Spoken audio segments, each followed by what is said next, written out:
দেখছেন এটি নিউজ। আমন্ত্রণ জানাচ্ছি আমাদের নিয়মিত আয়োজন হ্যাপেনিং পয়েন্টের আজকের পর্বে। আপনাদের সাথে আছি আমি এস এম আব্দুল শাকুর। দর্শক, একটা জাতিকে উন্নত করতে হলে এবং বিশ্ব দরবারে এগিয়ে যেতে হলে শিক্ষার বিকল্প নেই।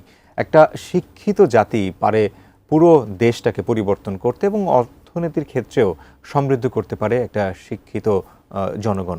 এবং সেই ক্ষেত্রে বাজেট যে প্রণয়ন করা হয় সেই বাজেটেও কিন্তু শিক্ষার প্রতি গুরুত্ব দেওয়া দরকার। কিন্তু এ বছরে আগামীকালকে ইনফ্যাক্ট যে বাজেট ঘোষণা করা হবে, ইতিমধ্যেই যতটা আমরা জেনেছি সেখানে দেখেছি বা জেনেছি যে বাজেটের শিক্ষার যে বরাদ্দ সেটি কমার সম্ভাবনাটাই বেশি।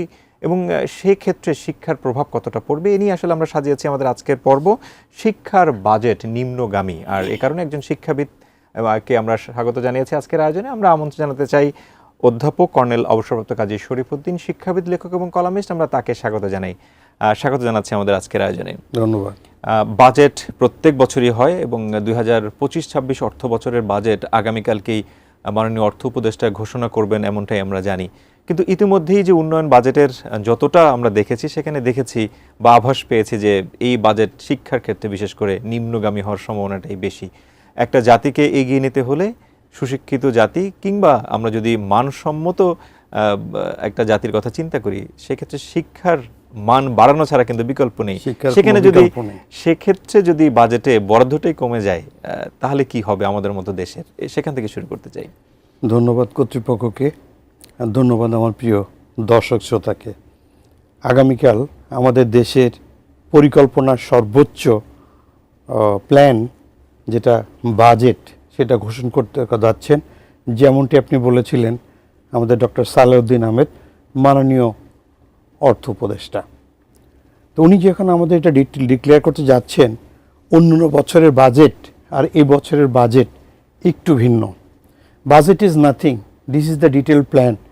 আপনার আমার জীবনে আমরা কি করি, আয়ের উপর নির্ভর করে আমাদের ব্যয়ের একটা প্ল্যান করি। জি। আর বাজেট হচ্ছে আমাদের ব্যয়ের একটা দেশের রাষ্ট্রের প্ল্যান করে ওটা কোত্থেকে আয় করতে হবে, কেমন করে অর্থ সংস্থান দেবে, সেটাই বাজেট। এটা আমাদের মতো দেশের জন্য, এটা আমাদের উন্নত দেশের বাজেটটা আসলে তারা ভিন্ন, তারা তাদের মতো করে করতে পারে যেহেতু তাদের আয় বেশি ব্যয় কম। কারেক্ট।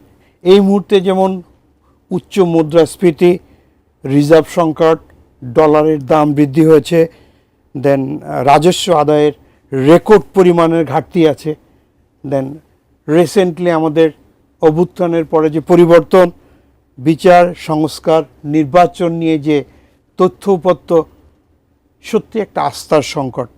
এই মুহূর্তে আমাদের অন্তর্বর্তীকালীন সরকার এই বাজেটটা ঘোষণা করতে যাচ্ছে, যেমন তাদের ইনফ্যাক্ট প্রথম বাজেট। তাদের প্রথম বাজেট। সাধারণত বাজেট ঘোষণা করা হয় সংসদে যে মন্ত্রী থাকেন, মাননীয় অর্থমন্ত্রী ঘোষণা করেন। যেহেতু এই মুহূর্তে কোনো সংসদ নয়, আজ থেকে 16 বছর আগে যখন এমনি করে একটা সরকার ছিল তখন এই বিএম আজিজুর রহমান সাহেব 2007-2008 বাজেট ঘোষণা করেছিলেন।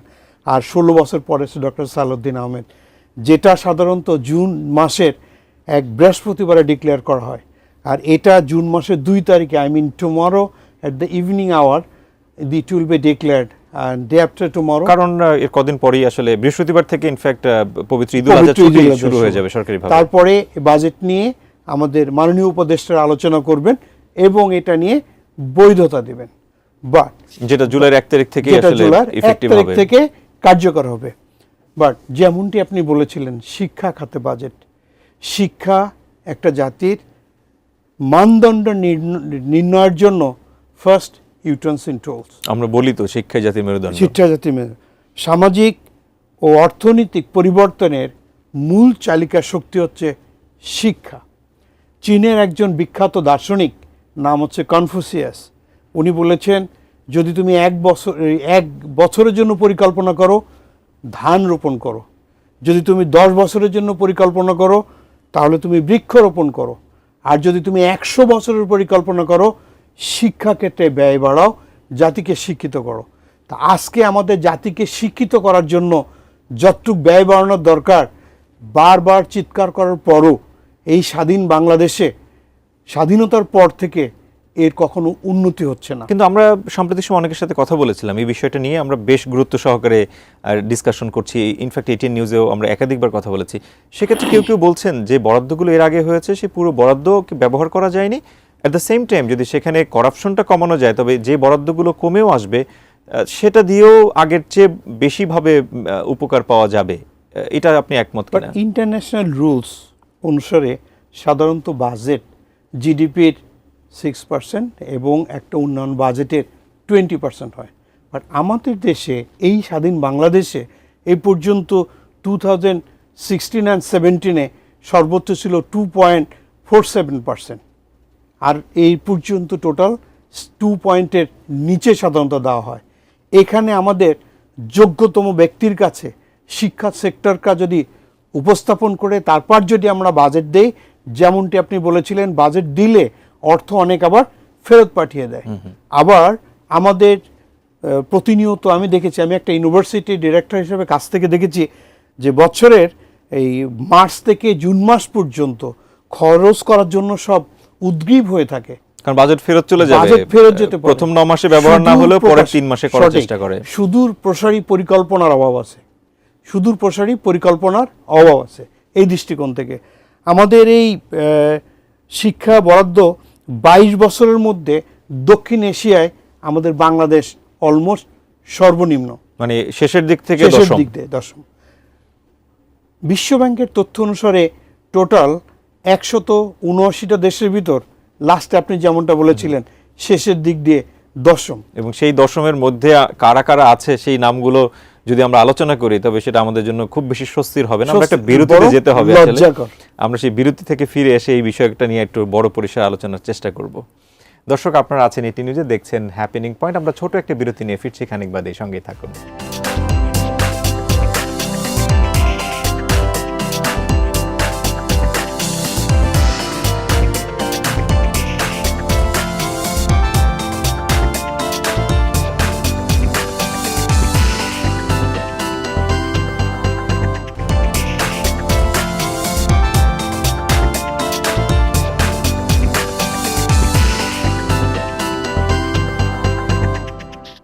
বিরতির পর হ্যাপেনিং পয়েন্টে আরও একবার স্বাগত জানাচ্ছি। শিক্ষার বাজেট নিম্নগামী, আমরা এই নিয়ে কথা বলছি, তবে শিক্ষা সংশ্লিষ্ট আরও অনেক কিছু বলার আছে। আমরা অতিথির কাছে ফেরত যেতে চাই, আলোচনায় আবারও যুক্ত হতে চাই।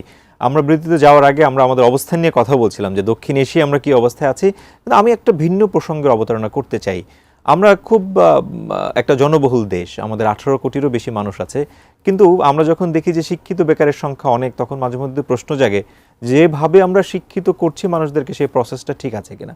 ঠিক আরেকটা প্রশ্ন, আমরা যখন বিভিন্ন দেশ সফর করে দেখি যে সেই সব দেশে এরকম মানুষরা এত বেশি শিক্ষা গ্রহণ করে না, রাদার তারা কিন্তু ভালো আয় করার সুযোগ আছে। যদি আমি টেকনিক্যাল স্কিলের কথা বলি, আমরা আমাদের এই জনসংখ্যাকে যদি জনসম্পদে রূপান্তর করার একটা উদ্যোগ গ্রহণ করি এবং সেক্ষেত্রে টেকনিক্যাল স্কিলগুলোকে যদি ভালোভাবে তাদের মধ্যে দিতে পারি, তাহলে কিন্তু এই হিউম্যান রিসোর্স রপ্তানি করে আরও বেশি টাকা আয় করার সুযোগ আছে। এই যেহেতু বাজেট কমছে, তাহলে বাজেট কমিয়েও কিন্তু এ ধরনের শিক্ষায় শিক্ষিত করা যায় কিনা? ধন্যবাদ। শিক্ষা, সুশিক্ষা, এর জন্য দরকার জেনারেল অ্যাওয়ারনেস, সিরিয়াসনেস। বর্তমান আমরা একটা গ্লোবালাইজ বিশ্বে বসবাস করছি, ইন্টারনেটের মাধ্যমে সমগ্র বিশ্বের সাথে কম্পিটিশন করে সামনে এগিয়ে যাচ্ছি। কোনো একটা সময় ছিল শুধু পাঠশালায় পড়ালেখা করতো, এখন অনলাইন এবং ইন্টারনেটের মাধ্যমে সমগ্র বিশ্বের যে কোনো জায়গায় অনলাইনও পড়ালেখা করতে পারে। অবশ্যই এটার জন্য প্রয়োজন হচ্ছে শিক্ষা খাতে বরাদ্দ এবং প্রশিক্ষণ। যেমনটি আপনি বলছিলেন যে একটা ছেলে যখন দেশের বাইরে যায়, যেটা ইনকাম করে, এটা যদি তার স্কিলটা থাকে, জেনারেল অ্যাওয়ারনেসটা থাকে, সেই সাবজেক্টে যদি সে এক্সপার্ট হয়, তাহলে যে ইনকাম করছে তার থেকে 1000 টাইম বেশি ইনকাম করতে পারে। আমরা কিন্তু দেখছি যে আমাদের দেশে একজন doctor, their earning total countivity cannot be the same. তো সে কারণে একজন sweeper, that is also profession, অবশ্যই keeping due respect to him, এবং ওই ভদ্রলোককে যদি আমরা স্কিল করে দেশের বাইরে পাঠিয়ে দিই, তাহলে সে একদম জনসম্পদে পরিণত হবে। জনশক্তি প্রশিক্ষণের মাধ্যমে এবং শিক্ষার মাধ্যমে জনসম্পদে রূপান্তরিত হতে পারে। এই জনসম্পদ হচ্ছে বিশ্বের জন্য বাংলাদেশে একটা বিশাল অ্যাসেট। দেখুন, কোনো সময় যখন দেশের অবস্থা টালমাটাল হয়ে যায়, তখন দেশে যারা কর্তৃত্বে, নেতৃত্বে, ব্যক্তিত্বে থাকেন, যারা দেশ শাসন করেন, তারা বারবার বিদেশে গিয়ে বলেন যে বাবা, তোমরা দেশের এই রেমিটেন্সটা পাঠায়। এবং আমাদের এই যে 5 আগস্ট পরবর্তী বাংলাদেশের বিনির্মাণে, অর্থনৈতিক বিনির্মাণে আমাদের রেমিটেন্স যোদ্ধাদের কিন্তু ভূমিকা অনেক বেশি। অবশ্যই অত্যন্ত শ্রদ্ধা নিয়ে বলি যে আপনার মতো আমারও অনেক দেশে ভ্রমণ করার সৌভাগ্য হয়েছে, যখন বিভিন্ন জায়গায় দেখতে পাই যে আমার বাঙালি ভাইয়েরা স্কিল্ড হয়ে তাদের সঙ্গে কম্পিটিশনে অনেক এগিয়ে যাচ্ছে, আর যারা এখান থেকে প্রশিক্ষিত না হয়ে মানে ইমোশনকে স্টাবলিশ করে দেশের বাইরে অর্থের বিনিময়ে চলে গেছে, তারা ওখানে গিয়ে ওই নিম্নগামী, যেটা না হলেই নয়, সে চাকরিতে প্রফেশনে আছে। এইটার জন্য প্রয়োজন হচ্ছে আমাদের শিক্ষা, এবং অবশ্যই। শিক্ষা উন্নতি করতে গেলে শিক্ষা খাতে বাজেট লাগবে। সেটা কারিগরি শিক্ষা, এটা প্রাথমিক শিক্ষা, এটা উচ্চ শিক্ষা। আমাদের শিক্ষা খাতে শুধু যেমনটি আপনি প্রথমে একবার বললেন যে ডক্টরদের জন্য মেডিকেল খাতে রিসার্চের জন্য 100 কোটি টাকা দেওয়া হয়েছিল সম্ভবত 2023 এবং 24 অর্থ বছরে, কিন্তু এই 100 কোটি টাকায় তারা আবার ফেরত দিয়ে দিয়েছে। তার কোনো ব্যয় হয় তাহলে তো কোনো ব্যয়ের তো প্রয়োজন না। আয় এবং ব্যয়, that is not the question. ওই টাকাটা ইউজ করে একজন এক্সপার্ট তৈরি করতে হবে, যেটা আমার দেশ, রাষ্ট্র এবং সমাজের কল্যাণে আসে। আজকে আমরা বাইরের ডক্টর, বাইরের ইঞ্জিনিয়ারদের এখানে এক্সপার্ট করার দরকার নাই। আমার দেশে ট্রেন, আমার দেশে পাতাল রেল আমার ইঞ্জিনিয়াররা করবে। এটার জন্য এই ক্যাপাবিলিটি আমার বাংলাদেশের আছে। নতুন করে সায়েন্স অ্যান্ড টেকনোলজি যে ইমপ্লিমেন্ট হচ্ছে আমাদের দেশে, শুধু সেইখানে রিসার্চ করে আমরা এক্সপার্ট যদি তৈরি করতে পারি, এই আর্টিফিশিয়াল ইন্টেলিজেন্সের যুগে আমরা অনেক এগিয়ে যেতে পারবো। আমরা 4th জেনারেশনে চলে এসেছি। অবশ্যই এখানে আমাদের ডমিনেট করতে হলে আমাদের প্রয়োজন হচ্ছে শিক্ষা, এবং সেটা হচ্ছে সুশিক্ষা, এক্সপার্ট শিক্ষা।